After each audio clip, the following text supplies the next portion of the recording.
A continuación, vamos a hacer una presentación virtual desde la ciudad de Cusco con el presidente de la filial Cusco de la Asociación de Historia de la Medicina, el doctor Alexis Chávez Echevarría. El doctor Alexis Chávez Echevarría es médico egresado de la Universidad Nacional San Antonio Abad de Cusco. Realizó la segunda especialización en cirugía de cabeza, cuello y maxilofacial en San Marcos. Es miembro de la Sociedad Peruana de Cirugía de Cabeza, Cuello y Maxilofacial, Fellow Internacional de la Asociación Oral y Maxilofacial de los Estados Unidos, y en fin tiene otras distinguidas trayectorias más. A continuación vamos a dar clase al doctor Alexis Chávez Echevarría con su tema interesante: los médicos nazis.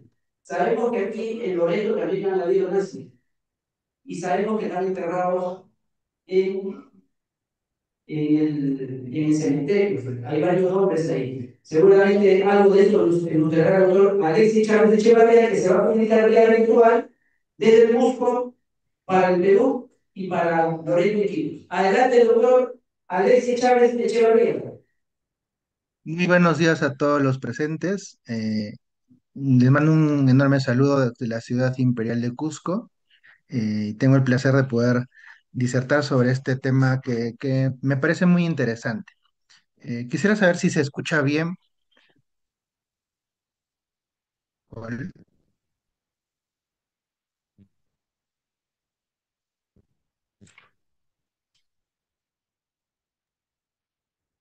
Levante, doctor, por favor, su voz un poquito más, por favor. ¿Se escucha, doctor? Ahora sí, perfecto. Ok. Bueno, como les comentaba, me parece un tema que siempre me ha apasionado el estudio de la época de los nazis, ¿no? Porque justamente en la medicina también hubo un auge en el conocimiento, pero a expensas de nuestra humanidad, ¿no? De la ética y de la medicina, ¿no? Una transgresión de lo que de lo que es la medicina, ¿no? Haremos un análisis histórico y ético sobre los médicos nazis, las prácticas que realizaron, las consecuencias y el legado de esto, ¿no? La medicina nazi no nació pues de un día para otro, ¿no? Fue un conjunto de prácticas médicas que tenían una ideología y un sistema de poder, ¿no? Que estos pervirtieron la ciencia en aras de objetivos raciales y expansionistas del Tercer Reich. Eh, el estudio de esta época es fundamental para que nosotros podamos comprender cómo el conocimiento científico puede ser manipulado con fines criminales y para sentar las bases de la bioética moderna.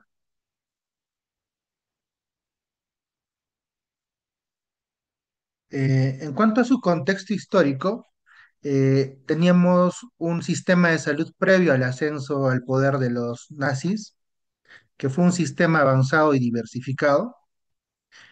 Antes de 1933, Alemania ya tenía un sistema de salud desarrollado y que ya integraba múltiples especialidades médicas y servicios médicos.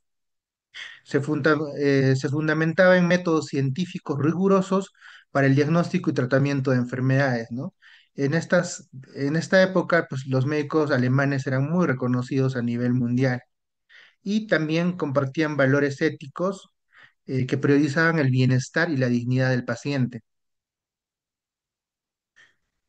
¿Qué pasa a posterior, ¿no? Existen transformaciones políticas y sociales bajo este régimen. Existen cambios radicales en la medicina, ya que se implementó transformaciones profundas, alineadas justo a esta a ideología totalitaria. Hubo un control estatal sobre la salud, había un control estricto sobre la salud pública, sobre la vida de los ciudadanos, mediante medidas políticas médicas, ¿no? Que vamos a ir viendo cuando analicemos a estos médicos. Hubo un impacto social y político porque reflejaron y reforzaron las transformaciones políticas y sociales de este régimen. La base ideológica de la medicina nazi fue la higiene racial y la eugenesia, ¿no? Donde se concebía pues a la familia aria, ¿no? Ahí vemos en la imagen, ese es un panfleto de la época, donde la cual esa era la concepción de lo que es la familia aria, ¿no? Ya vemos las características físicas de estas personas, ¿no? Eh, ya esta medicina nazi pues se basó en ideas previas que ya se asomaban en Europa, especialmente la eugenesia y la higiene racial, ¿no? Ya estas ideas ya existían a principios del siglo XX. La eugenesia en la vertiente nazi buscaba la perfección, ¿no? A través de la selección y el control de la procreación. Por eso controlaban a las diferentes etnias, ¿no? Y las eliminaban, ¿no? Porque consideraban que eran inferiores a la raza pura, ¿no? Y hubo una eliminación sistemática, ¿no? A esto se le llama higiene racial, eh, que justificaba la exclusión y exterminio de poblaciones enteras, ¿no? Consideradas inferiores o no aptas para la vida, ¿no? En este grupo podemos ver a los judíos, a los gitanos, a los homosexuales y eslavos, ¿no? También personas que nacían con habilidades especiales, y vamos a ver más adelante los programas que se implementó para esto. Eh, entonces, de esta ideología que ya se fue acuñando a partir de inicios del siglo XX, pasaron a la práctica, ¿no? De la práctica, con el poder que ostentaba el partido nazi y el Tercer Reich, se generaron leyes y programas médicos, ¿no? Y estos tuvieron gran alcance y lo peor de todo, hubo una gran complicidad de médicos. Se dictó una ley de esterilización forzada en 1933. Esta ley permitió la esterilización obligatoria de personas con enfermedades hereditarias como esquizofrenia, epilepsia, ceguera, sordera congénita, ¿no? Y esto era manipulado mediante la propaganda nazi, ¿no? Haciendo creer que esto iba a traer prosperidad para esta comunidad, ¿no? Por ejemplo, podemos ver este cartel de 1937 en donde se justifica, ¿no? El exterminio de las personas discapacitadas, ¿no? La traducción dice, esta persona que padece una enfermedad hereditaria le cuesta a la comunidad nacional 60.000 Reichsmark de por vida. Camarada, ese es tu dinero también, ¿no?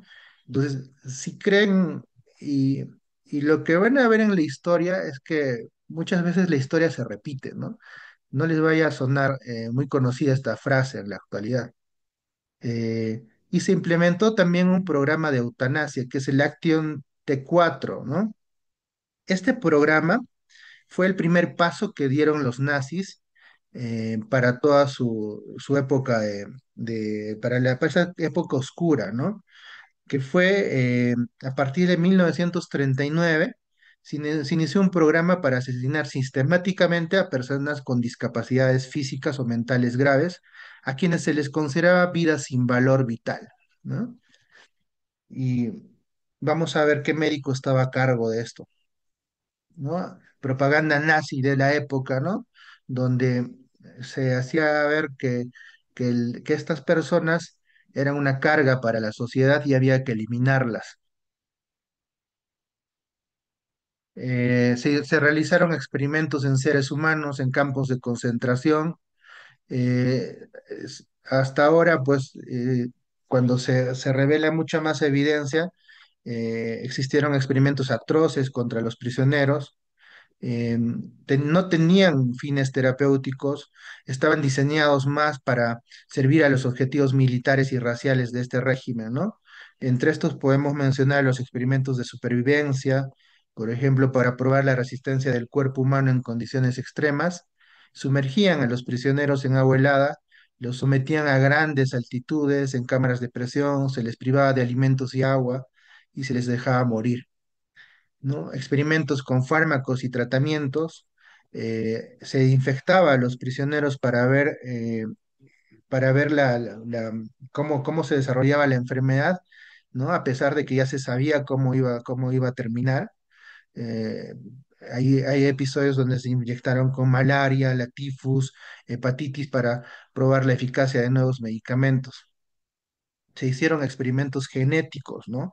El más famoso y siniestro fue pues el doctor Joseph Mengele, ahí lo pueden ver en el lado izquierdo. Se le conoció como el ángel de la muerte.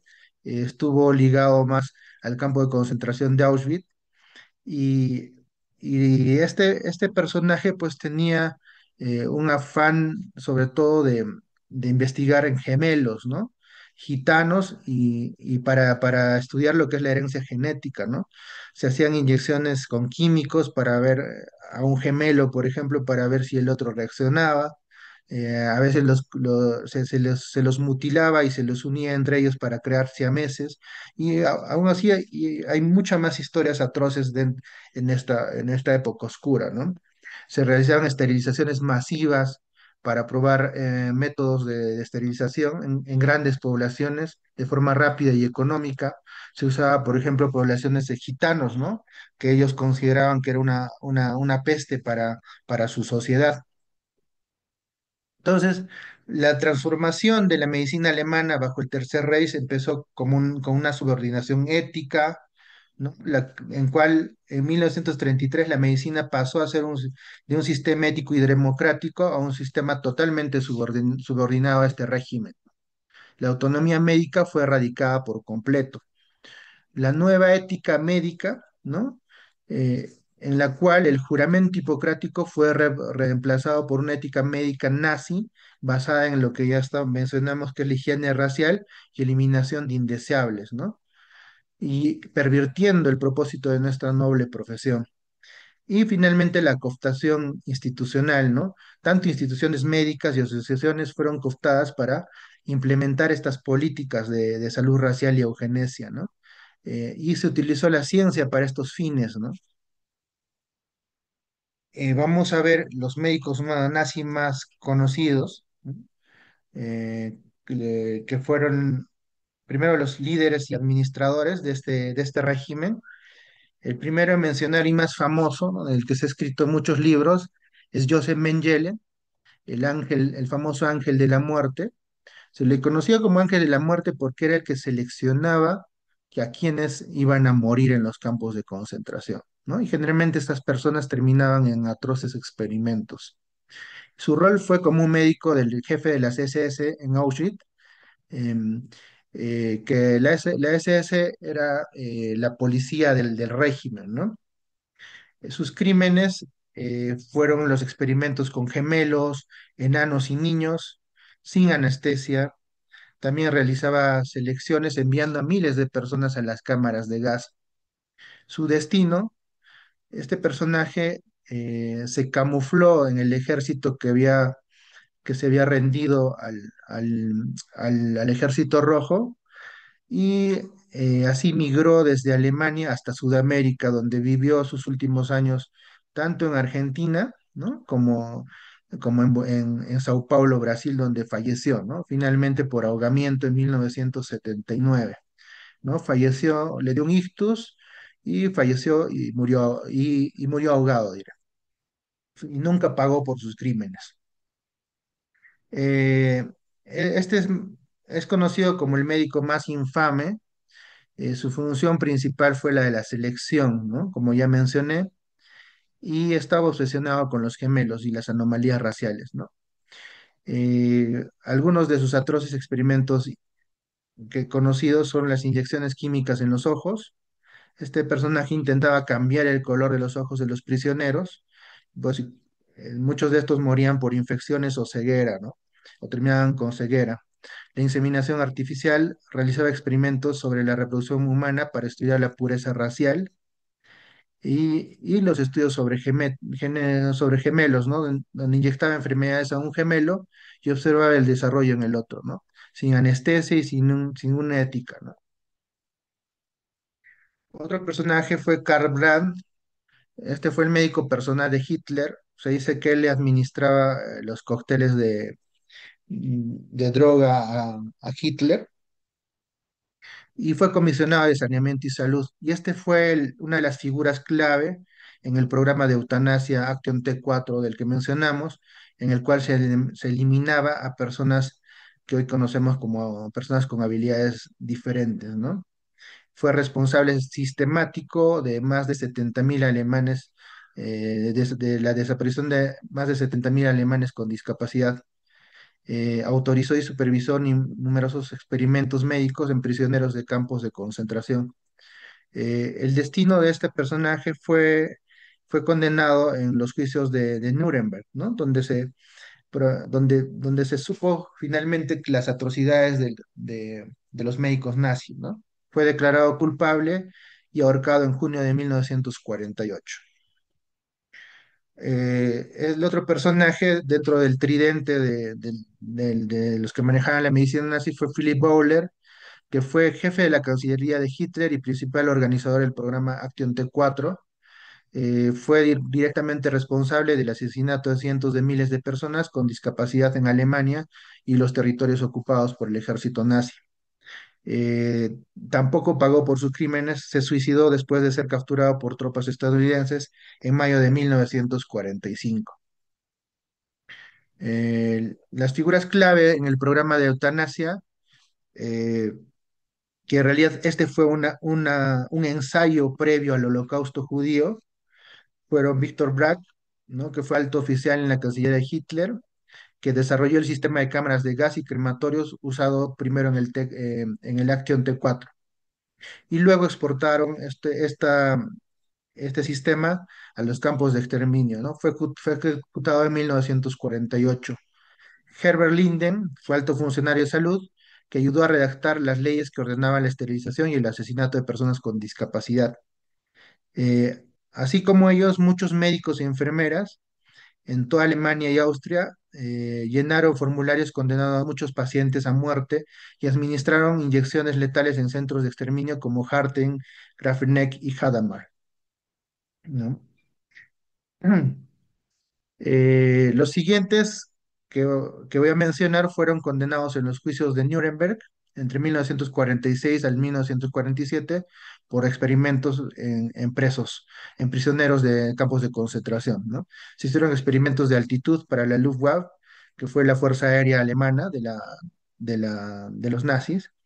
Sigmund Racha, este realizó experimentos mortales en Dachau, sumergiendo a las víctimas en agua helado, colocándolas en cámaras de baja presión para simular grandes altitudes, ¿no? Fue ejecutado por las SS en 1945 por un fraude no relacionado. Wolfgang Sievers fue director de Hanneberge, un instituto pseudocientífico de las SS, que proporcionó el marco científico y los recursos para los experimentos. Fue ejecutado en 1948. También hicieron experimentos de congelación e hipotermia, en las cuales Erwin Dingschuller realizó experimentos de malaria y congelación en Buchenwald. Se suicidó en 1945.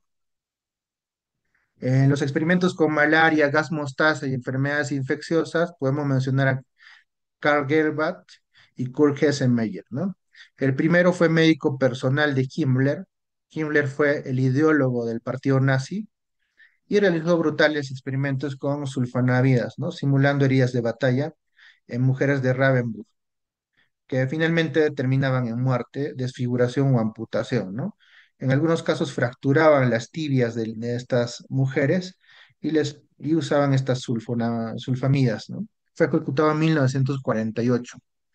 Herzenmeyer inyectó bacterias vivas de tuberculosis en prisioneros de Neugamme, incluido 20 niños judíos, todos asesinados poco antes de la liberación, ¿no?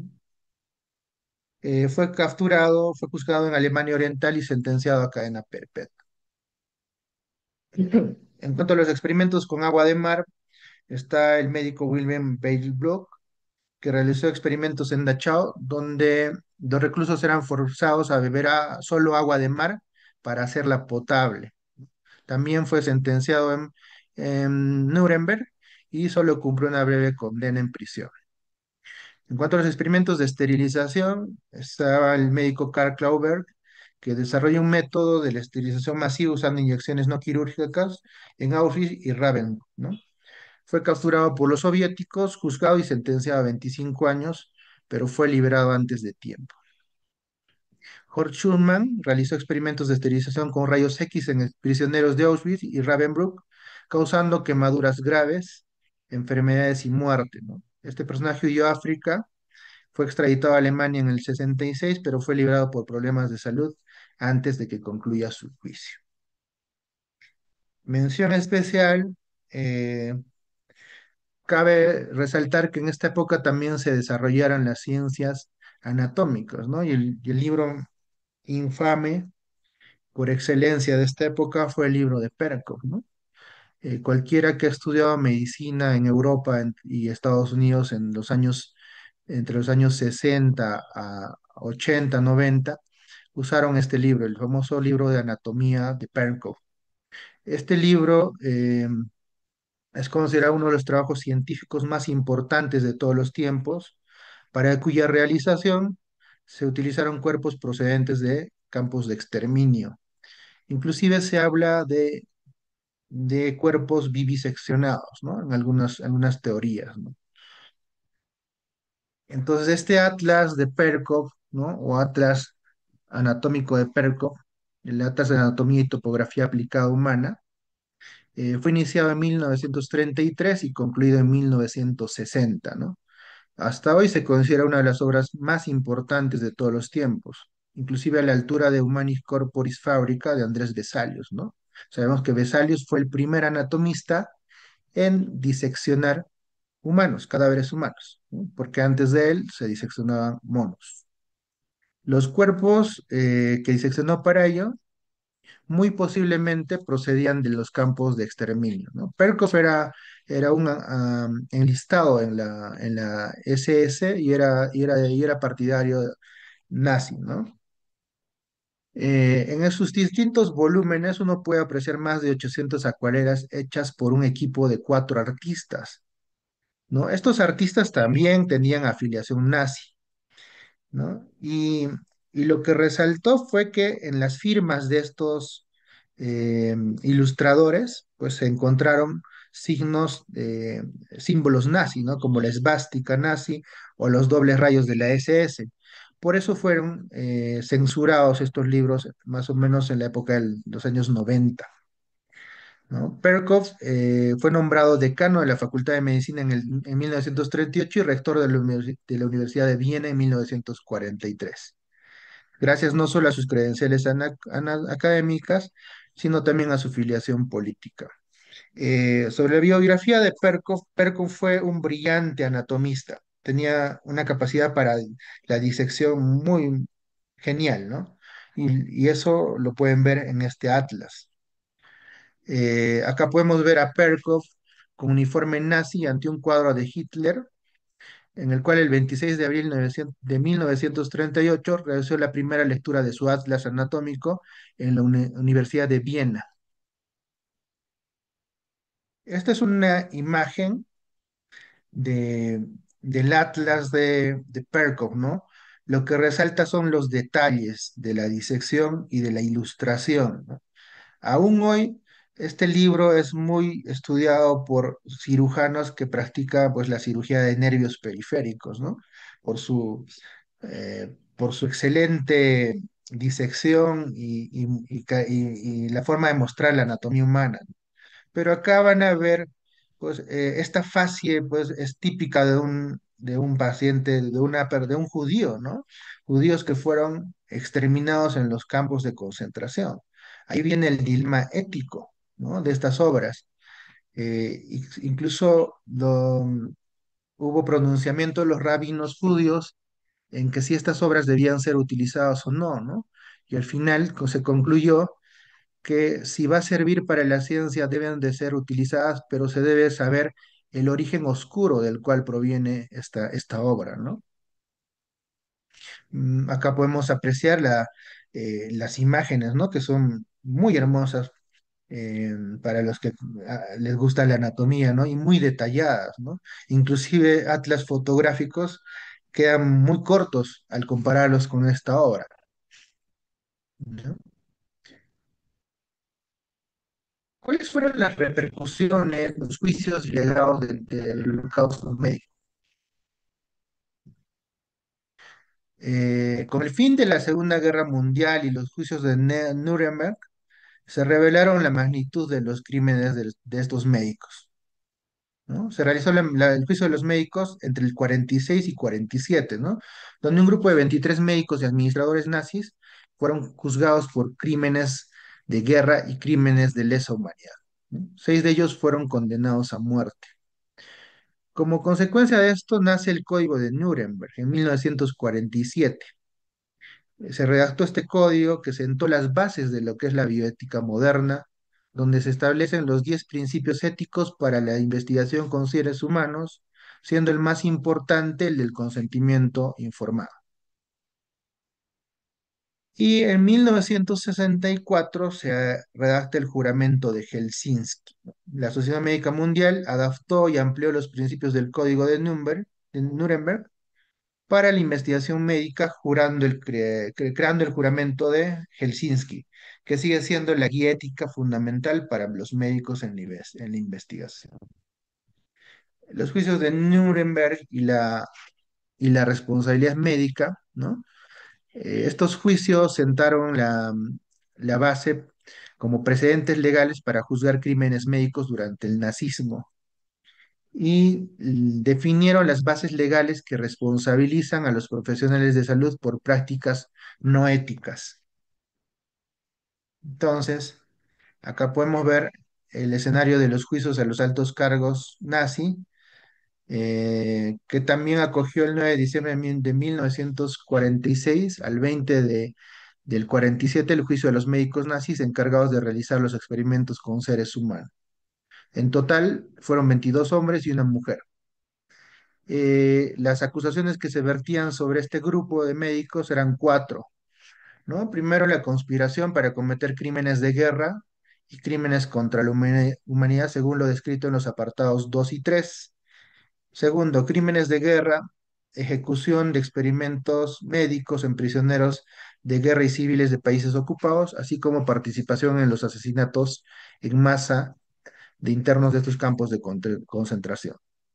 Tercero, los crímenes contra la humanidad, crímenes descritos en el apartado 2 y los cometidos contra la población civil alemana. Y cuarto, pertenecer a una organización criminal, la SS, que había sido declarada previamente por el Tribunal Militar Internacional una organización criminal, ¿no? Quiero leer esto que encontré publicado en la Biblioteca de la Deportación, ¿no? Que los médicos nazis, licencia para matar, ¿no? Salvo las condenas a muerte que llevaron a cabo a rajatabla, solo nos encontramos acusados absueltos o condenados a penas irrisorias que variaban desde los 10 años de prisión a cadena perpetua, casi siempre conmutada por varios años de prisión. Esta sed de justicia escasamente saciada, unido al hecho de que muchos de los criminales nazis, en este caso concreto médicos, lograron escapar y permanecer durante años escondidos, logrando en ocasiones incluso acabar sus días en una cama, nos llena de irritación y de frustración. Famosos son los casos de Mengele en Auschwitz o de Ari Bethheim en Mauthausen. Tampoco debemos olvidar la cantidad de empresas que se beneficiaron de estos experimentos, así como de la utilización de seres humanos como conejillos de indias para enriquecerse y lograr avances que actualmente se utilizan en la industria. Es el caso, es el caso de varias empresas como Bayer, Farbe, BASF, Koch. Nunca antes la profesión médica había pretendido avanzar a costa del sufrimiento y la muerte de seres humanos. Nunca antes este colectivo se había puesto al servicio de un gobierno con el fin de aniquilar por completo a otros pueblos y lograr adelantos que serían exclusivos de una raza, relegando al resto de personas a mero objeto para el estudio y la experimentación. Ojalá que nunca vuelva a ocurrir, ojalá que nunca nos enteremos de que un país realice este tipo de actos por el bien de la humanidad particular y elitista. Sirve esta entrada para recordar y honrar a todos aquellos hombres, mujeres y niños que se vieron privados de sus vidas para seguir obligados a unos experimentos que en muchos casos no dieron ningún tipo de fruto. Cambios en la ética médica posguerra, ya mencionamos el Código de Nuremberg, la Declaración de Helsinki. El Código de Nuremberg eh, fue el primer documento internacional que establece los principios para la experimentación humana ética, ¿no? Redactado en 1947.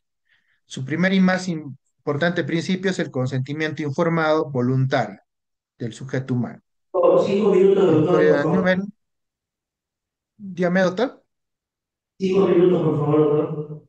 ya, Tiene 5 minutos. el Código de Nuremberg con todos sus acápites. Reflexiones y lecciones para la medicina complementaria, ¿no? La historia médica bajo el nazismo subraya la necesidad crítica de una ética sólida en la práctica médica actual, ¿no? La vigilancia constante en la medicina ayuda a prevenir abusos y errores que podrían causar daños irreparables. Y tenemos que aprender del pasado, reflexionar sobre errores históricos. Es, es vital para mejorar la seguridad y responsabilidad en la medicina moderna, ¿no? Acá podemos apreciar la operación Reinhardt, fue el macabro plan con el que los nazis exterminaron en 3 meses 1,47 millones de judíos entre el 22 de julio y el 4 de noviembre del 42, ¿no? Fueron aniquilados una cuarta parte de todos los judíos que murieron en el Holocausto. Siguiente imagen, niños en un campo prácticamente muriendo de hambre, ¿no? Y lo mismo en la otra imagen. Pero esto no es el campo de concentración alemán, sino es la franja de Gaza, ¿no? Con los niños sufriendo actualmente. Según la UNICEF, se han reportado que hasta el 70% de los muertos en edificios residenciales eran mujeres y niños. Y la UNICEF ha denunciado que la guerra ha matado a más de 13.000 niños. Entonces, hay que saber de qué lado estamos, ¿no? Esto también es un genocidio que lo estamos viviendo y no decimos nada. Muchas gracias.